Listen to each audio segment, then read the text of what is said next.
Hello students, welcome back to the YouTube channel of Shesham School. I am a mathematics teacher and today's video is for class 5th.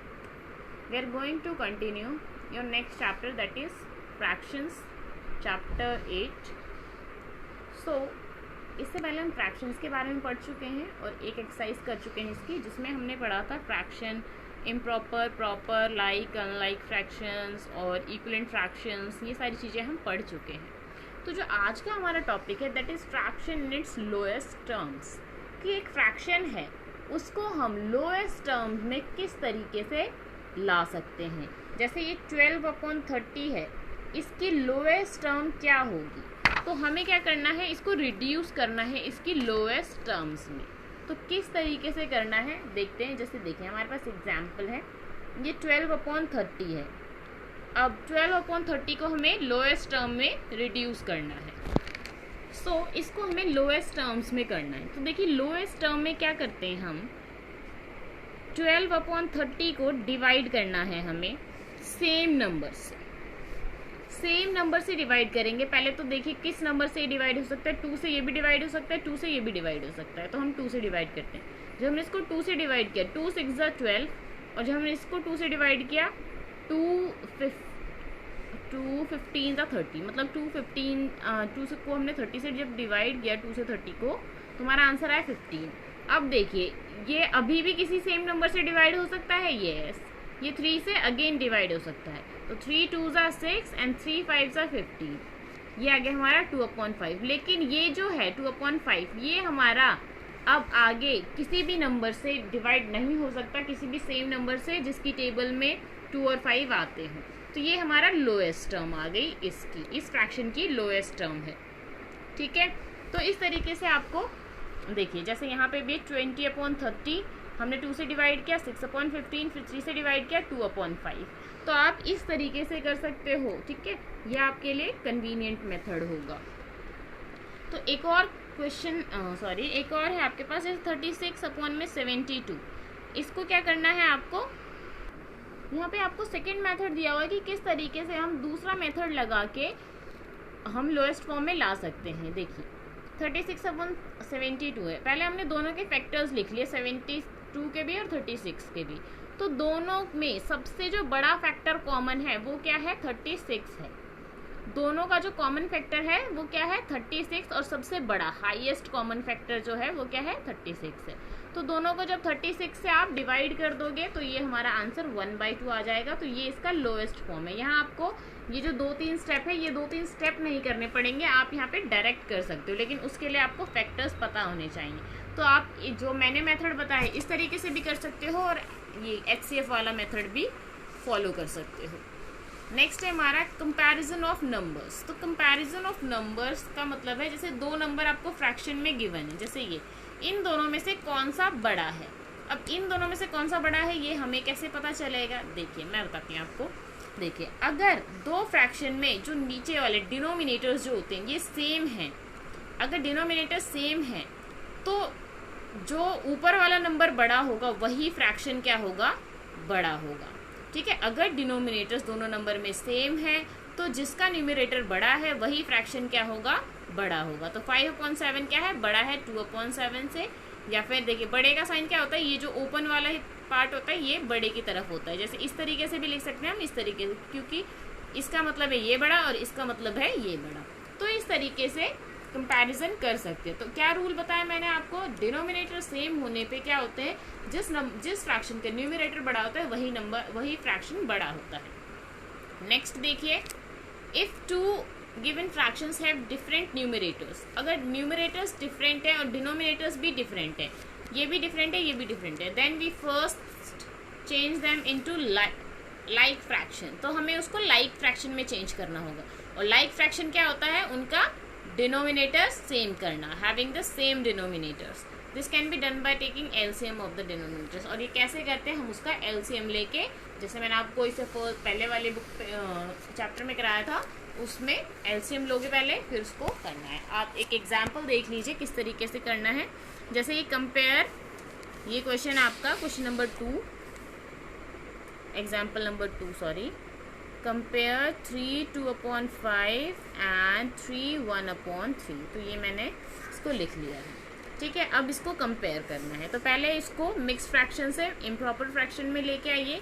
5 से 15 and 2, 5 से 15 16 17 17/5 and दूसरा क्या होगा 3 3 9 + 1 10/3। तो ये तो आपको आई हो गई। इन दोनों को मल्टीप्लाई करना है, फिर ये प्लस अपॉन में 5, इन दोनों को मल्टीप्लाई, फिर प्लस, फिर अपॉन में 5। अब देखिए दोनों के डिनोमिनेटर्स भी अलग है और न्यूमरेटर्स भी अलग है, तो हम इन दोनों का लेंगे एलसीएम। तो 5 और 3 का एलसीएम देखिए क्या होगा, क्योंकि दोनों ही को प्राइम, ये क्या है, दोनों ही नंबर्स अलग अलग हैं, दोनों ही अपनी अपनी टेबल में ही आते हैं, प्राइम नंबर्स हैं, तो इनका एलसीएम सिंपली क्या हो जाएगा 3 × 5 विच इज इक्वल टू 15। तो इसका एलसीएम हो गया 15। अब हमें इसके डिनोमिनेटर्स को 15 बनाना है। एलसीएम क्या आ गया आपका 15। अब आपको दोनों के डिनोमिनेटर्स को 15 बनाना है, तो क्योंकि 5 को हम किससे मल्टीप्लाई करेंगे 15 बन जाए 3 से, तो ऊपर वाले को भी 3 से करना पड़ेगा। तो 17 3 = 51 एंड 5 3 = 15। ऐसे ही दूसरा हमारा 10/3, यहाँ हमें क्या बनाना है 15, तो हमें मल्टीप्लाई करना पड़ेगा 5 से। तो 5 3 = 15 एंड 10 5 = 50। तो ये आ गया हमारा। अब हमारे पास जो फ्रैक्शन आ गए वो हो गया हमारा 51/50 एंड 50/15, ठीक है। तो अब देखिए दोनों के डिनोमिनेटर सेम हैं लेकिन न्यूमरेटर्स अलग हैं। तो बड़े वाला क्या होता है, बड़ा होता है, तो ये वाला न्यूमरेटर बड़ा हो गया। इसका मतलब क्या है, ये वाला कौन सा था 17/5, that is 3 2/5 is greater than 3 1/3। तो इस, क्योंकि ये वाला जो न्यूमरेटर है ये इसका पार्ट था, तो इस वजह से ये हम इस तरीके से लिख सकते हैं। तो आई होप आपको क्लियर होगा। एक बार फिर से देख लीजिए, अगर न्यूमरेटर डिनोमिनेटर दोनों अलग अलग हों तो पहले, अगर मिक्स्ड में दिया हो तो पहले हमें इम्प्रॉपर में लाना है, जैसे हमने ये लेके आए हैं। फिर एलसीएम लेना है, फिर एलसीएम जितना आएगा उतना ही डिनोमिनेटर्स दोनों को चेंज करना है। और डिनोमिनेटर्स चेंज होने के बाद आप न्यूमरेटर को देखेंगे, जिसका न्यूमरेटर बड़ा होगा वही फ्रैक्शन बड़ा होगा। देखिए नेक्स्ट क्वेश्चन है हमारा, in an examination word problem actually, Deepshikha scored 92 marks out of 100। Examination है, उसमें दीपशिखा ने 92 मार्क्स लिए हैं 100 में से मैथ्स में, एंड 75 मार्क्स लिए हैं out of 80 and 75 out of 80 in science, और साइंस में 75 मार्क्स लिए 80 में से। In which subject did she score better. तो किस में उसने अच्छा परफॉर्म किया, मतलब कौन से सब्जेक्ट में उसके ज़्यादा अच्छी परसेंटेज आए। तो अब हमें क्योंकि मार्क्स पता है, इसमें 100 में से, इसमें 80 में से है, तो हमें ऐसे नहीं पता चलेगा, तो हम इसको फ्रैक्शन की टर्म में लिख लेंगे। देखिए दीपशिखा ने मैथमेटिक्स में 100 में से 92 मार्क्स लिए, क्योंकि टीचर ऐसे मार्क्स देती है ना, और स्कोर उसका साइंस में 80 में से 75। ये दो फ्रैक्शन हो गए। अब इन दोनों फ्रैक्शन को आप कंपेयर करोगे। कंपेयर करने के लिए वही सेम रूल, यहाँ पे क्या करोगे, इनका एलसीएम लोगे। इनका एलसीएम जो आया है 400, तो इसके डिनोमिनेटर्स को दोनों को 400 बनाओगे। तो 92/100 को 4 से मल्टीप्लाई करोगे, इसका डिनोमिनेटर 400 बन गया।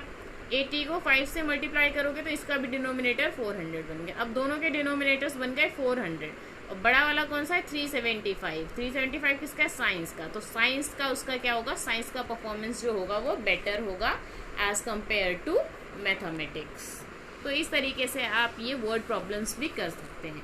नेक्स्ट जो टॉपिक है हमारा, ordering of fractions. Ordering of fractions का मतलब है कि जैसे आप असेंडिंग डिसेंडिंग करते थे, जैसे आपके पास सपोज कीजिए ये बस ये ऊपर ऊपर वाले नंबर हैं 7 6, अगर मैं इसको बोलूँ इसको ऑर्डर में लिखो, असेंडिंग ऑर्डर में। असेंडिंग का क्या मतलब होता है, पहले छोटा, फिर उससे बड़ा, फिर उससे बड़ा, फिर सबसे बड़ा। तो आप क्या करोगे, पहले 6, फिर 7, फिर अगेन 7, फिर 9, ठीक है, इस तरीके से लिख दोगे। लेकिन अब ये फ्रैक्शन में है, तो फ्रैक्शन में कैसे इसको असेंडिंग ऑर्डर में लिखते हैं और कैसे डिसेंडिंग ऑर्डर में लिखते हैं, बहुत ही सिंपल मेथड है। पहले क्या करोगे, ये जो डिनोमिनेटर्स है ना, इन सब का एलसीएम ले लोगे। इन सब का हमने एलसीएम ले लेना है। मैं आपको नोटबुक में करके दिखाती हूँ। जैसे ये, तो हमने क्या ले लेना है, सबसे पहले एलसीएम। तो 10 12 16 एंड 20 का हम एलसीएम ले लेते हैं। 2 5 = 10, 2 6 = 2 8 एंड 2 10 = 20। अगेन 2 से 2 3 = 2 4 एंड 2 5 = 5 हमने एज इट इज़ लिखा है क्योंकि 5 तो जाता नहीं है।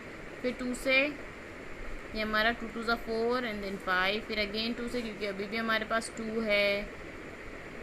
अब हम क्या लेंगे 3 से, क्योंकि एक 3 है हमारे पास, सॉरी यहाँ 1 आएगा, देन 5 से। अब यहाँ पे हर जगह 1 1 आ गया, तो इसका एलसीएम क्या हो जाएगा 2 × 2 × 2 × 2 × 3 × 5, 2 to the 4, 2 to the 8, 2 to the 16, 16 3 जा 48 and 48 5 जा 240। तो 240 क्या आ गया, इसका एलसीएम आ गया हमारे पास। एलसीएम क्या आ गया 240, तो यहाँ पे आप लिख लोगे एलसीएम इक्वल टू 240। अब क्योंकि एलसीएम 240 आ चुका है, तो अब हमें इन सब के डिनोमिनेटर्स को 240 बनाना है, जैसे हमने कंपेयर में किया था। जैसे 7/10 को किससे मल्टीप्लाई करेंगे जो 240 बन जाए, ऑफ कोर्स 24 से। ये आपको खुद को देखना है किससे मल्टीप्लाई करें। तो जब हम इसको 240 से 24 से मल्टीप्लाई करेंगे तो ये आएगा 240, और 7 को 24 से मल्टीप्लाई करोगे तो आएगा 168। नेक्स्ट है हमारा 6/12। 12 को हम किससे मल्टीप्लाई करें कि 240 आ जाए, देखिए तो 20 से, क्योंकि 2 से मल्टीप्लाई करो तो 24 और एक 0 और चाहिए हमें, तो ये 20 से, तो ये आएगा हमारा 120 और ये आएगा हमारा 240।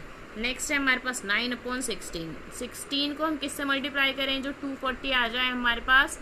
ये आपको पता करने के लिए आप इसे डिवाइड भी कर सकते हो, 16 को 240 से डिवाइड भी कर सकते हो, तो 15 आता है। तो 15 से जब इसको मल्टीप्लाई करोगे तो ये आएगा हमारा 135, और 16 15 की मल्टीप्लाई होती है 240। नेक्स्ट है हमारा लास्ट 7/20।